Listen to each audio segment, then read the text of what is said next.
মনে করলাম যে এই 5ই আগস্টের পরে হয়তো যারা ক্ষমতায় আছে তারা হয়তো অন্তত ইসলামের জন্য দু চারটা ভালো কাজ করবে।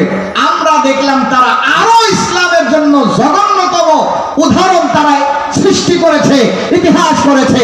তারা যে আমাদের কচি কচি ছোট্ট বাচ্চারা, মাসুম বাচ্চারা যারা প্রাইমারি স্কুলগুলোতে যায়, এই প্রাইমারি স্কুলগুলোতে যখন তাদের বিকাশ, তাদের মেধা বিকাশের সময়, এই সময় তারা ছোট্ট মনি তাদেরকে যা শেখানো হবে, পরবর্তীতে তাদের এই অভ্যাসটা তারা গড়ে উঠবে। এই প্রাইমারি স্কুলগুলোতে পর্যন্ত দেখলাম কোরআনের শিক্ষক, ধর্মীয় শিক্ষক, আলেম শিক্ষক এটা নিয়োগের পরিবর্তে গান বাজনা কিভাবে শেখাইতে হয় গানের শিক্ষক নিয়োগ দেওয়ার জন্য তারা প্রজ্ঞাপন পর্যন্ত জারি করে দিয়েছে। কথা বলেন ঠিক কিনা?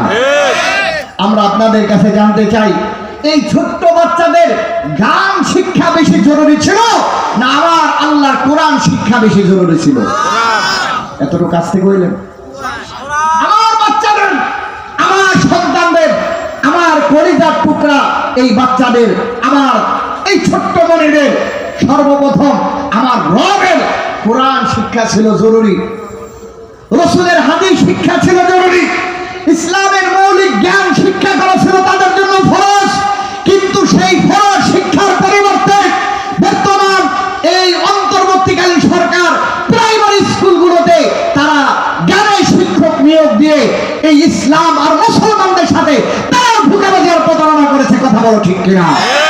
অতএব আমাদের স্পষ্ট কথা হলো, এই মাহফিল থেকে স্পষ্ট কথা হলো, কোরআনের উলামা পরিষদের পক্ষ থেকে স্পষ্ট বার্তা হলো, অনতিবিলম্বে জ্ঞানের শিক্ষকের নিয়োগ বাতিল করতে হবে। প্রাইমারি স্কুলগুলোতে আমাদের কলিজার টুকরা সোনামণিদেরকে কোরআনের শিক্ষা দেওয়ার জন্য, ইসলামের শিক্ষা দেওয়ার জন্য ধর্মীয় শিক্ষক নিয়োগ অবশ্যই দিতে হবে, অবশ্যই দিতে হবে। কথা বলবো শুনুন ঠিক কিনা?